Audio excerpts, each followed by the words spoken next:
이 시간 우리가 나눌 은혜의 말씀은 시편 112편 5절 3절 말씀입니다. 시편 112편 5절 3절 말씀 다 같이 봉독하시겠습니다. 은혜를 베풀며 꾸어주는 자는 잘 되나니 그 일을 정의로 행하리로다. 부와 재물이 그의 집에 있으며 그의 공의가 영구히 서 있으리로다. 아멘. 오늘 말씀의 제목은 공동체를 행복하게 하는 부자라는 제목으로 말씀을 나누겠습니다. 오늘 본문을 보니까 은혜를 베풀어서 꾸어주는 자는 잘 된다.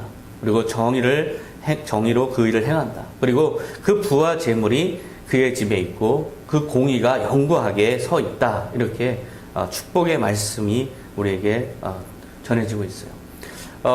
그렇게 공동체를 행복하게 하는 부자의 사례가 있을까 찾아봤을 때 경주 최부잣집 아마 다 아실 거예요. 경주 최부잣집을 제가 생각하게 됐어요. 400년 동안에 명문가로 그렇게 우뚝 서 있었던 경주 최부잣집에 대해서 알아보니까 육훈이 아주 감동적이었어요. 그래서 함께 한번 살펴볼까 해요. 과거를 보되 진사 이상 벼슬을 하지 말아라. 이 진사라는 것은 과거 시험에서 급제를 하면 얻게 되는 지방 하위 한 7급 공무원과 9급 공무원 사이, 그러니까 8급 정도 되는 지방 하위직 공무원이에요. 그런데 이 진사에 합격하면 성균관에서 2년 동안 공부를 해서 대과 시험을 볼 수 있는데, 그렇게 해서 대과 시험에 합격하면 이제 고관 대작으로 이제 나가는 건데, 진사 이상 벼슬을 하지 마라라는 것은 그 대과에 응시할 필요가 없다라는 거예요. 즉 부를 가진 자가 권력까지도 독점하는 것을 막는 그런 책임, 그런 어떤 부자로서의 어떤 자기 겸양, 이것을 강조한 그런 가훈이라고 볼 수가 있어요. 만석 이상의 재산은 사회에 환원해라. 먹고 살 만한 상당한 부를 축적했으면 그 이상 너무 지나치게 부를 추구하지 말아라. 상당한 부에 만족해라 라는 그런 가훈이죠. 흉년기에는 땅을 늘리지 마라. 흉년에는 많은 사람들이 먹고 살기 힘들기 때문에 자기의 생존의 터전인 땅을 헐값에 내놓고 그렇게 곡식을 구하는 사람이 많았어요. 그럴 때 부자는 그 땅을 싸게 사서 재산을 늘리기 아주 절호의 기회인 거죠. IMF 때 많은 사람들이 땅을 사서 부자가 된 것처럼 그렇게 흉년기에 땅을 내놓는 사람들, 그 땅을 헐값에 사서 그렇게 부자가 되곤 하는 사람들이 많았는데, 바로 그렇게 흉년기에 그렇게 생존의 터전을 약탈하는 그런 행위를 금지한 거예요. 주변 백리 안에 굶어 죽는 사람이 없게 해라. 주변 백리 안에 굶어 죽는 사람 많았죠. 그랬을 때 그 사람들이 그 부자의 재산을 통해서 재산을 나눔으로써 그 사람들의 생명을 챙겨라. 이러한 그 가훈들을 살펴보면 결국 공동체를 행복하게 하는 부자가 돼야 된다. 이 부의 사회적 책임을 강조한 가훈이라고 할 수 있어요. 어떻게 보면 한 가문의 가훈이를 넘어서서 사실 우리 사회가 공유해야 되는 아주 중요한 가치를 다 함축하고 있어요. 왜 최부잣집이 400년 동안의 명문가 집안을 유지할 수 있었을까의 그 비결을 이 가훈을 통해서 알 수가 있어요. 거룩한 영향력을 행사하는 부자가 되자. 공동체를 섬기고 그렇게 공동체를 위해서 손을 내밀 수 있는 부자. 그런 부자를 그 사람들은 어떻게 생각했을까요? 그 공동체를 아마 그 부자를 사랑했을 거예요. 그 부자를 오히려 존경하고 우리 지역에 꼭 필요한 부자라고 그렇게 생각하면서 함께 그렇게 살아왔을 거예요. 그게 400년 동안의 역사였다는 것이죠. 그렇게 부자는 은혜를 베풀면서 꾸어주고 그리고 정의로 그렇게 부를 사용할 때 비로소 그 부자로서의 부의 정당성도 얻게 된다는 것을 아주 잘 보여주는 사례라고 할 수 있어요. 성경의 인물 중에서도 부자로서는 아니지만 국가 지도자로서 책임 있는 자로서 지혜를 발휘해서 많은 백성들을 살렸던 그런 인물인데 바로 요셉이에요. 창세기 41장 54절에 보면 요셉의 말과 같이 7해 흉년이 들기 시작하며 각국에는 기근이 있으나 애굽 온 땅에는 먹을 것이 있더니 애굽 온 땅이 굶주림에 백성이 바로에게 부르짖어 양식을 구하는지라. 요셉은 지혜로 예언을 했어요. 7년 동안 아마 흉년이 올 것입니다. 하지만 풍년이 올 것입니다. 그러면 그 풍년 때 곡식을 많이 비축해 둬서 흉년, 7년이 올 것인데 대비해야 됩니다. 그런 지혜를 발휘해서 곡식을 잘 예비해 놨어요. 근데 그 예언처럼 그렇게 그 하나님으로부터 받은 그 지혜의 그 예언처럼 실제로 그렇게 흉년이 7년 동안 아주 심한 흉년이 들었고 기근이 임했어요. 창세기 41장 56절에 온 지면에 기근이 있음에 요셉이 모든 창고를 열고 애굽 백성에게 발세, 애굽 땅에 기근이 심하며 각국 백성도 양식을 사려고 애굽으로 들어와 요셉에게 이르렀으니 기근이 온 땅에 심함이었더라. 이렇게 기근이 심할 때 요셉은 자기의 지혜를 발휘해서 그 비축했던 곡식을 풀어서 합리적인 가격에 백성들에게 공급을 하고, 그래서 기근을 면하게 하고 애굽 백성들뿐만 아니라 온 그 주변의 백성들도 먹고 살게 그렇게 하는 모습을 볼 수가 있어요. 그렇게 자기의 지혜를 발휘해서 많은 백성들을 행복하게 해줄 수 있는 그런 영향력 있는 지도자였기 때문에 그는 사랑을 받고 그리고 많은 일들을 감당할 수 있었어요. 바로 부자라는 것은 자기가 가진 지혜로 자기만 행복하고 자기만 부를 누리는 것이 아니라 주변 사람들도 함께 잘 살게 할 수 있는 능력을 발휘할 때 비로소 그 직책이 아주 아름다운 직책이 되는 것이죠. 그리고 그것이 고귀한 직책으로 승화되는 거예요. 그리고 존경받는 것이고 그러한 거룩한 영향력으로 살아가는 사람이 바로 부자라는 것이죠. 이게 참다운 부자예요. 이러한 리더십으로 자기 존재 근거를 찾아가는 사람이 바로 부자인데, 시편 112편에 9절에 보면 그가 재물을 흩어 빈궁한 자들에게 주었으니 그의 의가 영구히 있고 그의 뿔이 영광 중에 들리리로다. 악인은 이를 보고 한탄하여 이를 갈면서 소멸되리니 악인들의 욕망은 사라지리로다. 여기서 악인이라 하면 다른 사람이 아니라 약탈적인 부자를 의미할 거예요. 자기만 잘 살기 위해서 가난한 사람들을 약탈하고 자기의 부유함에 만족하지 못하고 계속 약탈적인 갑질을 행하는 태도, 이것이 바로 이 악인의 모습이에요. 결국 그에게는 수치만 남을 것이다. 하지만 자기의 재물을 흩어서 빈궁한 자들을 나눠주고 그렇게 공동체를 행복하게 하는 부자는 그 의가 영구히 있을 것이다. 이렇게 축복의 말씀을 성경에서 하고 있어요. 바로 그렇게 재물을 풀어서 빈궁에 처한 사람들을 먹여 살리고 그들을 행복하게 할 수 있는 그런 능력을 가진 부자가 바로 영구히 그 의를 인정받는 부자라는 것이죠. 예수님도 마찬가지로 그런 부자를 우리에게 제시하셨어요. 공동체를 행복하게 하는 부자가 되어야 된다. 그런데 특별히 그 부자를 예수님은 선한 청지기로 그렇게 정의 내리셨어요. 누가복음 12장 42절에 보면 주께서 이르시되 지혜 있고 진실한 청지기가 되어 주인에게 그 집 종들을 맡아 때를 따라 양식을 나눠줄 자가 누구냐. 예수님은 지금 부자가 가진 재물을 주인으로부터 맡은 것이다, 이렇게 정의 내리고 있어요. 주인으로부터 재물을 맡아서 그 주인의 뜻을 실현하는 사람이 바로 선한 청지기죠.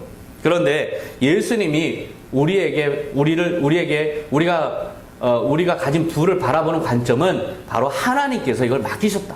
너에게 그 하나님을 기쁘시게 하고 공동체를 행복하게 하는 일을 하라고 주님께서 맡기신 것이다. 이 선한 청지기의 일을 잘 하는 자가 누구냐? 그런 부자를 찾는다. 이렇게 말씀하신 거예요. 12장 43절에 보면 주인이 이를 때 그 종이 그렇게 하는 것을 보면 그 종은 복이 있으리로다. 내가 참으로 너에게 이르노니 주인이 그 모든 소유를 그에게 맡기리라. 자기의 소유를 가지고 공동체를 행복하게 하고 자기의 소유를 풀어서 하나님을 기쁘시게 하는 그 사람에게 오히려 하나님께서는 모든 소유로 후원하실 것이다. 맡기실 것이다. 우리가 부자 되는 비결은 선한 청지기로 주님을 기쁘시게 하고 공동체를 행복하게 하는 일을 감당하면 우리가 더욱 많은 걸 후원받게 되고 진정한 부자가 될 수 있는 거예요. 바로 그게 참된 리더십 아닐까요? 여러분들 모두 빌 게이츠를 잘 아시죠? 빌 게이츠는 게이츠 앤 멜린다 재단을 설립했어요. 1억 달러에 설립했던 그 재단이 지금 300억 달러까지 그 자산이 늘어났어요. 아프리카의 많은 빈곤에 처한 사람들을 돕고 그 사람들을 살리기 위해서 많은 그 일들을 감당하고 있는데, 놀랍게도 그가 처음에 1억 달러를 기부해서 재단을 세웠을 때 그의 자산은 50조 원이었는데 지금은 100조 원이 되었어요. 그렇게 많은 일들을 감당하는 와중에서도 주님께서 더 많은 것으로 맡기시는 것을 우리가 확인할 수가 있어요.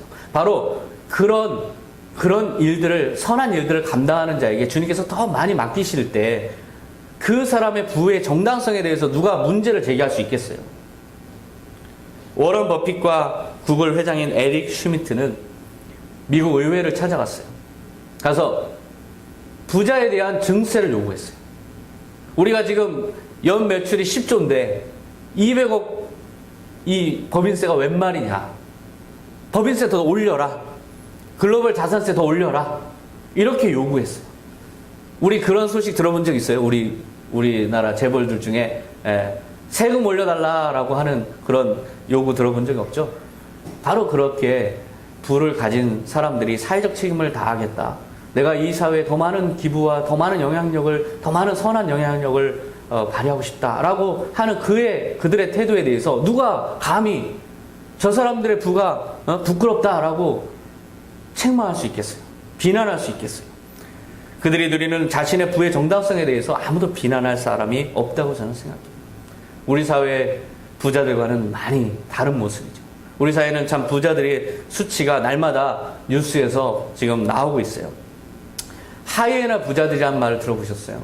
하이에나 부자들, 약탈적 부자들을 의미하는 그런 말이에요. 이것은 성경에 아주 그 모습이 잘 드러나 있는데 디모데후서 3장 2절에 보면 사람들은 자기를 사랑하며 돈을 사랑하며 자긍하며 교만하며 회방하며 부모를 거역하며 감사치 아니하며 거룩하지 아니하며, 이 약탈적 부자들의 모습을 다 담고 있어요. 자기를 사랑하는 존재, 자기만을 사랑하고 돈만을 사랑하고 자긍하고 교만하고 회방하고, 다른 사람들이 돈을 버는 걸 다 회방하고 부모를 거역하고, 재벌 총수가 자기의 부를 지키기 위해서 아버지를 정신감정시키는 이런 나라라는 것이죠. 우리 사회는 최근 돈만 하는 졸부들 때문에, 그런 약탈적인 재벌들 때문에 많이 상처받고 있어요. 언론에서 이미 혐의가 많이 지금 방송에 나오고 있기 때문에 제가 가감없이 좀 몇 가지 예를 들고 싶어요. 롯데장학재단 신영자 이사장님, 네이처 리퍼블릭 조은호 대표로부터 20억의 롯데 면세점 입점 로비를 받아서 지금 수사 중이죠. 수천억의 재산가가 20억 때문에 75세의 나이에 그 20억의 자기의 모든 인생을 그렇게 20억에 넘어가서 자기의 인생을 그렇게 훼손할 수 있는가? 저는 그거에 대해서 참 많이 의아심이 들었어요. 최은영 전 한진해운 회장님, 회사가 채권단과 자율협약에 들어갈 내부 정보를 미리 알고 미공개 정보를 활용해서 자기가 입을 손실 10억 원을 회피하기 위해서 주식을 다 팔아치웠어요. 회사는 지금 직원들은 회사를 살리기 위해서 불철주야 노력하는 와중에 전 오너는 자기의 모든 책임을 털고 회피한 거예요. 과연 부의 사회적 책임이 제대로 지켜지고 있는가? 더 놀라운 것은 동부그룹의 김준규 회장님은 회사가 법정관리 들어가기 직전에 2억 7천만 원을 손실을 피하기 위해서 주식을 다 팔아치웠어요. 자기의 경영 실수나 경영의 책임은 완전히 망각한 채 자기의 손실만을 최소화하려는 그런 행태들 속에서 과연 그 회사의 존재 가치가 어디에 있을까? 재벌 3세들은 외식 경영에 나서서 서민들의 먹거리를 다 싹쓸이하고 있어요. 커피숍, 빵집, 떡볶이집, 순댓집, 라면집, 이런 프랜차이즈를 전부 재벌들이 지금 막대한 자본력과 마케팅력을 동원해서 싹쓸이하고 있는 상황입니다. 서민 경제를 완전히 짓밟고 천민 자본주의의 행태를 보이는 이런 모습 속에서 과연 우리 한국 자본주의는, 한국의 이 부의 사회적 책임은 도대체 어디 갔는가? 완전히 실종됐다고 저는 생각해요. 경제는 성장했지만 돈에 대한 철학은 아주 후진적인 그런 모습. 수천억의 부자가 몇십억의 영혼을 팔고 있는 이런 모습을 아주 우리는 목도하고 있어요.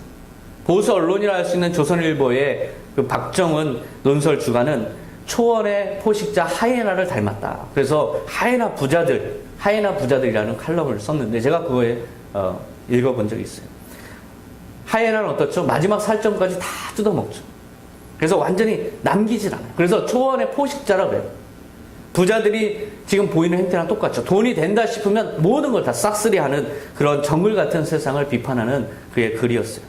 우리는 공동체를 행복하게 하는 부자가 아니라 공동체를 고통 속에 몰아넣는 부자들로 인해서 참으로 힘든 사회를 살아가고 있어요. 성경에 보면 그러한 인물이 한 명 등장해요. 예루살렘 인근의 여리고 지역의 세리장이었던 삭개오. 삭개오는 자기의 권력을 이용해서 사실 약탈적인 그런 행태로 부자가 된 사람이에요. 당시에 로마는 세금의 징수권을 이스라엘 세리장에게 부여했어요. 그래서 자기가 그 여리고 지역의 세금을 대신 로마를 대신해서 이 삭개오가 대신 걷는 거예요. 그리고 로마의 일부를 할당량을 세금으로 올려주면 나머지는 자기가 다 착복할 수 있는 그런 것이죠. 그래서 세리장은 많은 세리들을 고용해서 그렇게 아주 가혹하게 세금을 부과하고 부당하게 세금을 부과하고 가혹하게 징수했어요. 그러다 보니까 많은 이스라엘 백성들은 이 로마의 앞잡이다, 매국노다, 우리 역사로 보면 친일파 중에서 앞잡이다, 이렇게 이제 비난을 하는 상황이죠. 삭개오의 인생은 그렇게 약탈적인 부자로 살아가는 인생이었어요. 그런데 동족들은 자기를 비난하고 하나님으로부터의 정죄, 종교 지도자로부터 계속해서 정죄를 오고 자기 자신은 자꾸만 나이는 늙어가는데 도대체 내 인생은 무엇일까? 그런 영혼의 갈급함이 계속 생기는 그런 와중에 하나님의 아들의 소식이 들려오는 거예요. 이분이 하나님의 아들이라는 거예요. 그리고 죽은 자를 살렸다는 거예요. 그리고 병자를 낫게 하고 많은 기적을 행하더라. 하나님의 아들이 이 이스라엘 땅에 오셨다. 그 소식을 들었어요. 이제 자기의 갈급한 영혼에 대한 대안을 찾을 수 있는 방법은 이 하나님의 아들을 만나서 용서를 받고 자기의 부의 정당성을 인정받아야 자기의 모든 존재의 의미가 찾아질 것이다 생각한 이 삭개오는 그 예수님이 여리고로 온다는 소식에 너무나 감격한 나머지 뽕나무에 올라가서 예수님을 보고자 뽕나무까지 올라갔어요. 예수님이 그 마음의 중심을 보시고 내가 오늘 너의 집에 유하여야 하겠다. 그래서 제자들과 함께 그의 집으로 갔죠. 삭개오는 자기의 집에 찾아오신 하나님의 아들을 영접하면서 마음의 완전한 변화를 겪고요. 하나님의 아들이 함께 하신 이 집이 약탈자의 집이 아니라 하에나 같은 포식자의 집이 아니라 하나님의 나라로 변화되는 그 경험을 하고 큰 감격에 자기의 모든 삶을 뉘우치면서 참여하는 마음이 들었어요. 그리고 그렇다면 내 인생은 이제 더 이상의 무슨 바람이 있을까 하는 생각에 용기를 내서 일어나서 이렇게 선언을 해요. 누가복음 19장 8절에 보면 삭개오가 서서 주께 여짜오되 주여 보시옵소서 내 소유의 절반을 가난한 자들에게 주겠사오며 만일 누구의 것을 속여 빼앗은 일이 있으면 네 갑절이나 갚겠나이다. 굉장한 결단이죠. 자기 소유의 절반을 가난한 자들에게 주겠습니다. 완전한 자기 헌신 그리고 부의 사회적 책임을 다하겠다는 각오가 담겨 있어요. 그런데 그것보다 더 감격스러운 것은 만일 누구의 것을 속여 빼앗은 일이 있으면 네 갑절이나 갚겠나이다에 담겨 있어요. 지금 삭개오의 인생을 한번 되돌아보세요. 그의 인생에서 자기가 스스로의 힘으로 스스로의 능력으로 부를 모은 적이 있는가? 사실상은 다 누구의 것을 속여서 취한 부예요. 한마디로 약탈적인 부자예요. 그러면 그것에 대해서 네 갑절이나 갚겠나이다 한다는 건 사실상 자기의 모든 재산을 다 차매로 내어놓겠습니다 하는 그런 고백이라는 거죠. 사실상 삭개오는 예수님을 만나고 나서 완전한 인생의 변화를 겪으면서 자기가 가진 모든 것을 다 주님께 이 사회에 내어놓겠습니다 라고 선언한 것이라고 볼 수가 있어요. 자기의 재산이 너무나 부끄러워졌어요. 이것을 통해서 자기가 할 수 있는 마지막 일이라는 것은 완전한 참회로 이것을 내어놓는 것, 이것이 내가 해야 될 일이구나. 자기의 본분을 깨달은 것이죠. 하나님의 아들을 만났을 때 바로 이 변화가 일어났어요. 왜 그랬을까요? 영원한 생명을 주님으로부터 제시받고 나서 자기의 살아왔던 모든 가치관이 바뀐 것이죠. 그래서 예수님이 이 삭개오에 대해서 어떤 판결을 내리셨을까? 19장 9절에 보면 예수께서 이르시되 오늘 구원이 이 집에 이르렀으니 이 사람도 아브라함의 자손이미로다. 구원을 선포하셨어요. 이 삭개오가 오직 이 땅만을 생각하면서 나 자신만을 생각하면서 자기의 인생의 쾌락만을 생각하면서 부를 추구했을 때 그는 약탈적인 부자였어요. 하지만 예수 그리스도를 만나서 영원한 생명을 제시받고 하나님의 나라에서의 영원한 시민권을 깨달았을 때 그는 비로소 자기의 삶이 너무나 부끄러운 재산을 움켜쥔 삶이구나, 이것을 깨닫게 된 거죠. 우리도 마찬가지예요. 이 땅이 다구나. 이 세상이 다, 이 삶이 다지. 내가 죽으면 끝이지. 그리고 오직 나만 중요하지 라고 생각하면 우리도 언제든지 삭개오가 될 수 있어요. 우리도 언제든지 하예나 같은 약탈적인 부자가 될 수 있어요. 하지만 예수님이 제시하는 영원한 생명을 깨닫고 하나님의 나라를 우리가 생각한다면 우리는 이렇게 책임 있는 부자로, 공동체를 행복하게 하는 부자로, 하나님을 기쁘시게 하는 부자로 변화될 수 있다는 것을 믿으시기 바랍니다. 예수님을 통해서 영원한 생명을 믿게 되고 하나님의 나라를 보게 됐을 때 삭개오는 비로소 생각이 들었어요. 도대체 이 불안 나한테 왜 왔을까? 내가 왜 이 불을 쥐게 됐을까? 이 의미가 무엇일까? 이것은 나 혼자 잘 먹고 잘 살려고 주신 것이 아니구나. 이것은 공동체를 행복하게 하고 하나님을 기쁘시게 하기 위해서 하라고 하나님께서 맡기신 자산이구나. 이것을 깨닫게 됐을 때 완전한 변화를 겪게 된 것이죠. 바로 그렇게 하나님을 기쁘시게 하고 공동체를 행복하게 하는 자기의 부를 사용할 때 비로소 그것이 진정 하나님이 인정하는 부자라는 것을 여러분 명심하시기 바랍니다. 그렇게 자기의 부를 흩어서 많은 생명을 이끌어내는 그러한 귀한 데 우리의 부를 사용할 때 주님께서도 인정하시고 또한 더 많은 것으로 우리에게 맡기신다는 것을 주님께서 약속하셨어요. 영화 신들러 리스트를 기억하시죠? 오스카 신들러는 독일인으로서 많은 돈을 벌기 위해서 폴란드에 가서 값싼 노동력인 유대인을 고용했어요. 그래서 전쟁에서 막대한 부를 쌓아가던, 전쟁 와중에서도 막대한 부를 쌓아가던 이 오스카 신들러가 어느 날 유대인이 무참하게 학살되는 장면을 보게 됐어요. 그리고 나서 나는 도대체 무엇을 해야 될까? 그것을 비로소 깨달았어요. 내 부를 가지고 이 생명을 살려놔야겠구나. 그래서 이 한 명 한 명 구원할 자를 작성해 나가는 그 작성 명단, 그것이 바로 신들러 리스트. 그래서 1100명을 구원하는 그런 대역사를 이루는 것이 바로 이 영화의 스토리예요.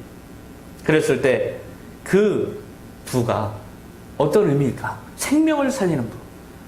그 부에 대한 정당성을 누가 과연 책망할 수 있을까? 우리 영화의 마지막 장면을 함께 감상할까요?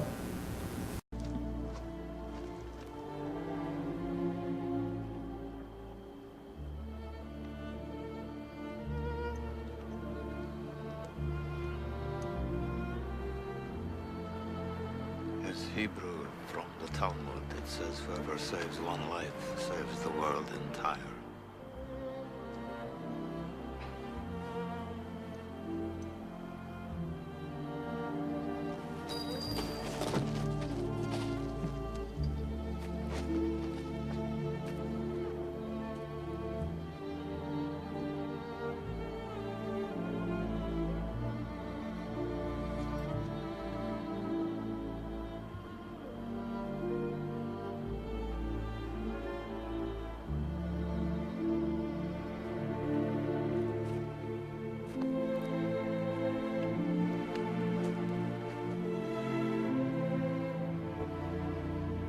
I could have got more out.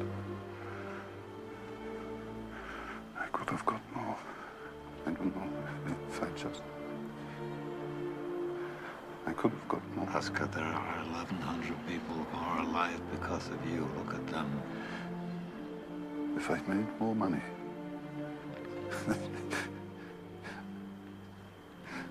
I threw away so much money.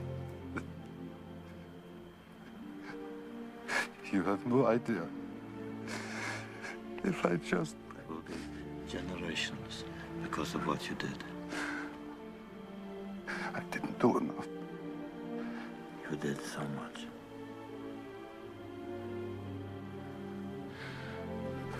This car. Good would have bought this car. Why did I keep the car? Then people right there. 10 people. 10 more people. This pin. 2 people. This is gold. 2 more people. You would have given me 2 for it. At least 1. You would have given me 1. 1 more. 1 more person. A person who stand for this. I could have become 1 more person. And I didn't. I didn't.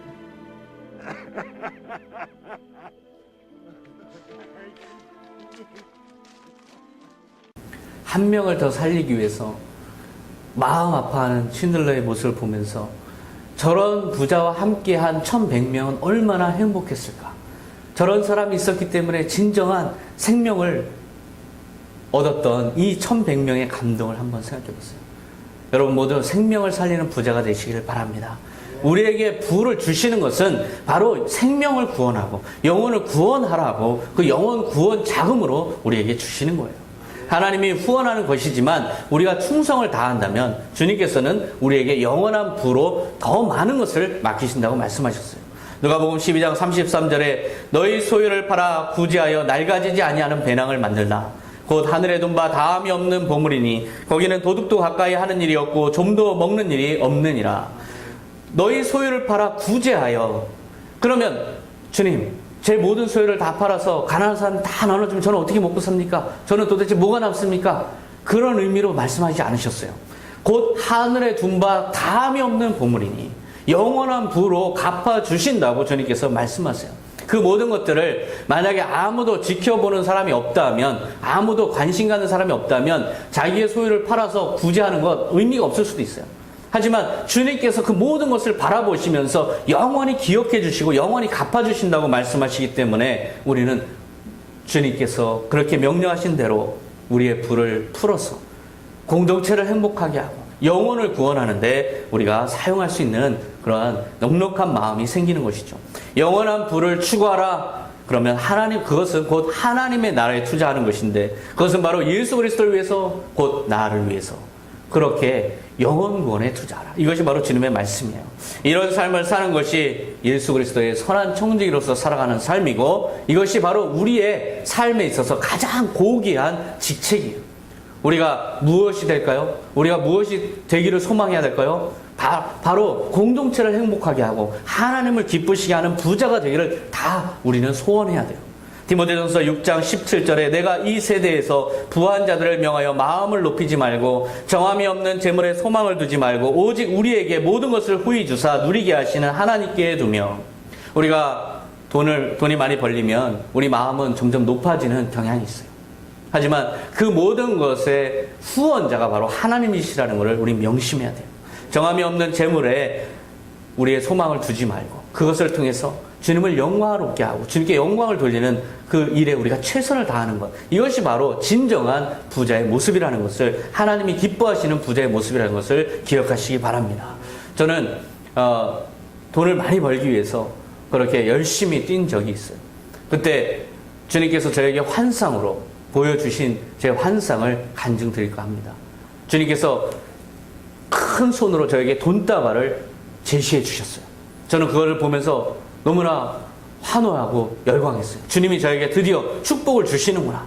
너무나 감사합니다. 주님이 이렇게 후원해 주시니 제가 정말 열심히 주님의 일을 위해서, 또한 이 사업을 위해서 열심히 뛰겠습니다. 그렇게 하고서 다시 저에게 보여주신 그 장면을 다시 한번 봤는데 그 큰 손이 돈다발을 가득 담고 저에게 제시해 준 그 돈다발에 피가 가득 배어 있는 걸 봤어요.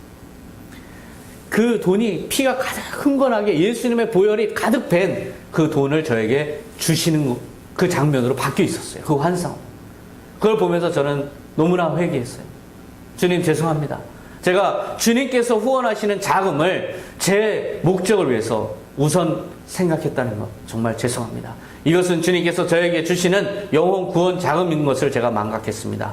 이제부터 주님께서 저에게 후원해 주시는 모든 자금에 대해서 영혼 구원의 자금이라 믿고 제가 충성을 다하겠습니다.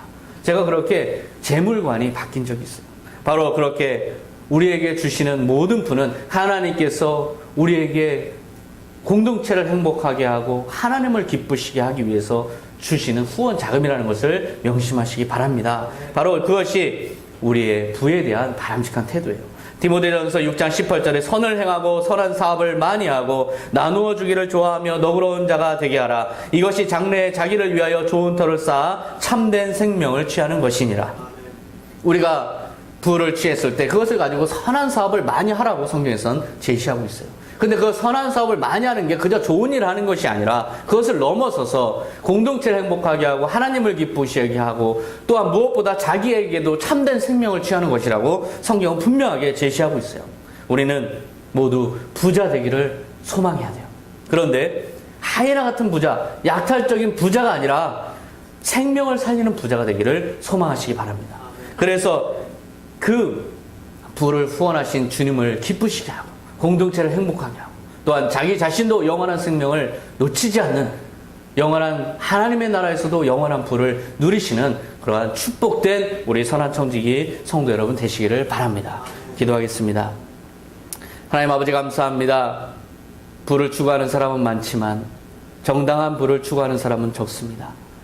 주님 부자는 많지만 주님 공동체를 행복하게 하는 부자는 찾아볼 수가 없습니다. 주님 그로 인해서 우리 공동체는 참으로 아파하고 있습니다. 주님 이제 오늘 말씀을 통해서 깨달았습니다. 주님 우리가 선한 사업을 많이 하는 부자가 되게 하여 주시옵소서. 그리함으로 하나님을 기쁘시게 하고 공동체를 행복하게 하고 또한 자신의 영원한 상급을 놓치지 않는 거룩한 선한 청지기들 다 되게 하여 주시옵소서. 감사드리며 예수님의 이름으로 기도하옵나이다. 아멘.